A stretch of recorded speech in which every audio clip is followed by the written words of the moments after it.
Sir, ഗുജറാത്തിലെ ദ്വാരകയിൽ ശ്രീകൃഷ്ണൻ്റെയും രുക്മിണിയുടെയും ഒക്കെ പേരുള്ള ക്ഷേത്രമുണ്ട്. ഈ ക്ഷേത്രത്തിന് സമീപത്ത് ബുൾഡോസർ രാജ് വീണ്ടും നടക്കുന്നു എന്ന് കേൾക്കുന്നു. എന്തായാലും വിശദാംശം? കഴിഞ്ഞ 10 ദിവസമായിട്ട് അവിടെ ഒഴിപ്പിക്കുകയായിരുന്നു അനധികൃത കുടിയേറ്റം.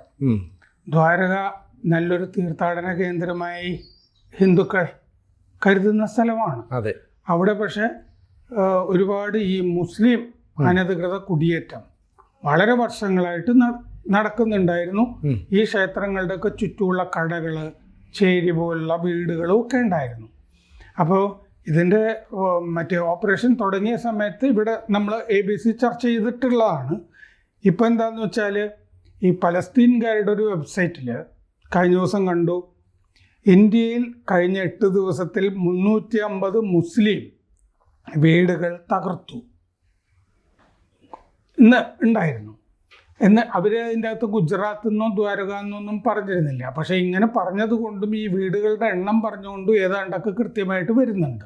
അപ്പം രാജ്യാന്തര തലത്തിൽ ഇത് പ്രചരിപ്പിക്കാനായിട്ട് മുസ്ലിം കേന്ദ്രങ്ങൾ ഉദ്ദേശിക്കുന്നുണ്ട് എന്നുള്ളതും വളരെ വ്യക്തം.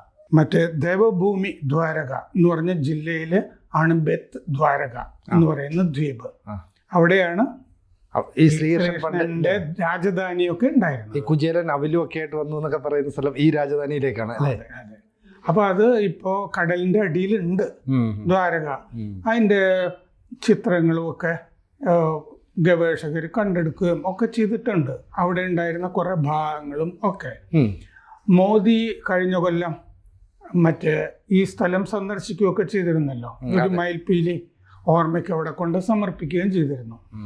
ഇന്നിപ്പോ ഈ വാർത്തയൊക്കെ വായിച്ചിട്ട് ഞാൻ ഭക്തമീരയുടെ കഥ വായിക്കുന്നുണ്ടായിരുന്നു. അപ്പോൾ മലയാളത്തിൽ തന്നെ ഒരു സിനിമാ പാട്ട് ദ്വാരകെ എന്ന് പറഞ്ഞ് തുടങ്ങുന്ന പാട്ടിൽ മീരയൊക്കെ വരുന്നുണ്ട്. ഈ ദ്വാപരയുഗവും ഒക്കെ ഉള്ളൊരു പാട്ടുമുണ്ട്. അപ്പൊ ഇവർ 8 കൊല്ലം അവസാന കാലത്ത് മീര താമസിച്ചത് ദ്വാരകയിലാണ് എന്ന് ആ കഥയിൽ പറയുന്നുണ്ട്. അവസാനം കൃഷ്ണന് വേണ്ടി സമർപ്പിച്ച ജീവിതമാണ്. വിവാഹിതയായ ശേഷവും അവരെങ്ങനെയാണ് ജീവിച്ചിരുന്നത്? അവർ രാജകുടുംബത്തിലായിരുന്നു. അവരെ ചിത്തോർഗഡിലേക്ക് വിവാഹം ചെയ്ത് അയക്കുകയായിരുന്നു.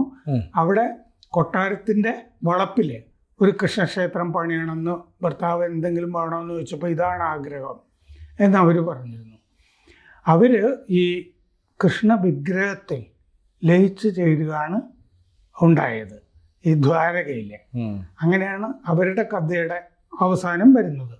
അപ്പോൾ ഇവിടെ കഴിഞ്ഞ ഈ ശനിയാഴ്ച മുതലാണിത് തുടങ്ങിയത്. രുക്മിണി ക്ഷേത്രത്തിന് ചുറ്റുമുള്ള അനധികൃത കയ്യേറ്റങ്ങളൊക്കെ കൊടുത്തു. എല്ലാവർക്കും നോട്ടീസ് കൊടുത്തിരുന്നു. ഇപ്പൊ 350 വീടുകളുടെ കാര്യമാണല്ലോ പലസ്തീൻ വെബ്സൈറ്റ് പറയുന്നത് ഇന്ത്യയിലെ. പക്ഷെ അതിൽ കൂടുതൽ ഒഴിപ്പിച്ചിട്ടുണ്ട്. ഈ ഇത്രയും ദിവസം കൊണ്ട് 406 അനധികൃത കെട്ടിടങ്ങൾ ബുൾഡോസർ വെച്ച് തകർത്ത് നീക്കി. അതിൽ 364 വീടുകളുണ്ട് തകർത്തതിൽ. 350 അല്ല, 364 വീടുകളുണ്ട്. 13 കെട്ടിടങ്ങൾ വേറെ ഉണ്ട്. 9 കടകളുണ്ട് തകർത്ത് കളഞ്ഞതിൻ്റെ അകത്ത്. ഇങ്ങനെ തകർത്തിട്ട് തിരിച്ചു പിടിച്ചിരിക്കുന്ന ഗുജറാത്ത് സർക്കാർ തിരിച്ചു പിടിച്ചിരിക്കുന്നത് 1.22 ലക്ഷം ചതുരശ്ര മീറ്റർ ഭൂമിയാണ്. ഈ ഭൂമിക്ക് 63.72 കോടി രൂപ വില വരുന്നാണ് കണക്കാക്കുന്നത്. 2 സ്ഥലങ്ങളാണുള്ളത്. ദേവഭൂമി ദ്വാരക എന്ന് പറഞ്ഞ വലിയ ജില്ലയും അതിൻ്റെ അകത്തെ ബത്ത് ദ്വാരക ഈ ശ്രീകൃഷ്ണന്റെ രാജധാനി ഉണ്ടായിരുന്ന ദ്വീപും. അവിടെയാണ് ഈ 100 കണക്കിന് ഏക്കർ സ്ഥലങ്ങൾ ഈ അനധികൃത കയ്യേറ്റം വഴി ഇവര് കൈവശം വെച്ചുകൊണ്ടിരുന്നത്. അതിൻ്റെ അകത്ത് വീടുകൾ, മോസ്കുകൾ, ദർഗ, ഇതൊക്കെ ഈ തീരപ്രദേശത്ത് ആണ്. തീരപ്രദേശമാകുമ്പോൾ പല കാര്യങ്ങളും ചെയ്യാനുണ്ടല്ലോ. ഗുജറാത്ത് തീരം എന്ന് പറയുമ്പോൾ പാകിസ്ഥാനിൽ നിന്നും, കാരണം ആ മുംബൈ ബ്ലാസ്റ്റിന് ഉള്ള ആജ്മൽ കസബിനൊക്കെ ഉള്ള ആളുകളൊക്കെ വരുന്നത് ആ തീരം വഴിയൊക്കെ ആയിരുന്നു. പിന്നെ ഹർഷ് സംഘവി ആഭ്യന്തരമന്ത്രി ഗുജറാത്തിലെ അദ്ദേഹം പറഞ്ഞിട്ടുണ്ട്, ബത്ത് ദ്വാരക കോടിക്കണക്കിന് ആളുകളുടെ വിശ്വാസ ഭൂമിയാണ്. കൃഷ്ണഭൂമിയിൽ അനധികൃത കുടിയേറ്റം പറ്റില്ല. നമ്മുടെ വിശ്വാസം, സംസ്കാരം ഇതൊക്കെ നാം സംരക്ഷിക്കും. ഭൂപേഷ് പട്ടേൽ സർക്കാർ ഈ കാര്യങ്ങളിൽ 0 ടോളറൻസ് എന്നാണ് പറഞ്ഞിട്ടുള്ളത്. എന്ന് പറഞ്ഞാൽ സഹിഷ്ണുത ഈ കാര്യങ്ങളിൽ ഇല്ല എന്ന് പറഞ്ഞിട്ടുണ്ട്. തീർത്ഥാടകർക്ക് ഈ സമയത്ത് നിയന്ത്രണം ഉണ്ടായിരുന്നു അവിടെ ദ്വാരകയിലേക്ക് പോവാൻ. കാരണം ബാരിക്കേഡുകൾ, ബന്ദോബസ്തുകളൊക്കെ ഉണ്ടായിരുന്നു. കാരണം കൊട്ടിയടച്ചിട്ട് 1000 ഉദ്യോഗസ്ഥരാണ് ഈ ഓപ്പറേഷനിൽ പങ്കെടുത്തിരുന്നത്. അതുകൊണ്ട് തീർത്ഥാടനത്തിന് ബുദ്ധിമുട്ടുണ്ടായിരുന്നു. വാഹനമായിട്ടൊന്നും അങ്ങോട്ട് ചെല്ലാൻ പറ്റില്ലായിരുന്നു. അപ്പോൾ ആ ബുദ്ധിമുട്ടുകളൊക്കെ ആളുകൾ ഈ 10 ദിവസം സഹിച്ചു. പക്ഷെ ക്ഷേത്രത്തിൽ ചടങ്ങുകൾക്കൊന്നും ഭംഗം വന്നില്ല. മുറ തെറ്റാതെ അവിടുത്തെ ആചാരങ്ങളും കാര്യങ്ങളും ഒക്കെ നടന്നു. ഡ്രോൺ ക്യാമറകൾ ധാരാളം ഈ ഓപ്പറേഷനിൽ പങ്കെടുത്തിരുന്നു. പടിഞ്ഞാറേ അറ്റത്താണ് ഈ ഓപ്പറേഷനുകളൊക്കെ നടന്നത്. ദേവഭൂമി ദ്വാരകയിൽ നിന്ന് 2 കിലോമീറ്റർ ആണ്. നേരത്തെ ഈ കടലിൽ കൂടിയേ പോകാൻ പറ്റുമായിരുന്നുള്ളൂ. ഇപ്പോൾ പാലം പണിതിട്ടുണ്ട്. ഈ മറ്റേ തീർത്ഥാടനം ഒരു പ്രധാനപ്പെട്ട തീർത്ഥാടന കേന്ദ്രമായിട്ട് ഉദ്ദേശിക്കുന്നത് കൊണ്ട്. ചെറിയ ദ്വീപാണ് ഈ കൃഷ്ണക്ഷേത്രം ഉള്ളത്. ഗുജറാത്തിൽ മൊത്തം തീരം 1600 കിലോമീറ്റർ ഉണ്ട്.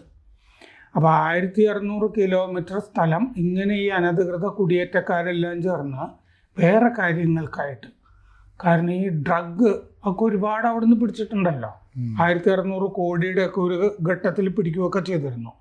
അപ്പോൾ കള്ളക്കടത്ത് ഇതിനൊക്കെ ഉപയോഗിക്കുന്ന ഒരു തീരമായിട്ട് ഇത് മാറുന്നു. പിന്നെ ഈ ഭീകര പ്രവർത്തനത്തിനൊക്കെ അതുകൊണ്ട് അനധികൃത കുടിയേറ്റം അതുകൊണ്ട് നമ്മൾ നീക്കുന്നു സർക്കാർ പറയുന്നതാണ്.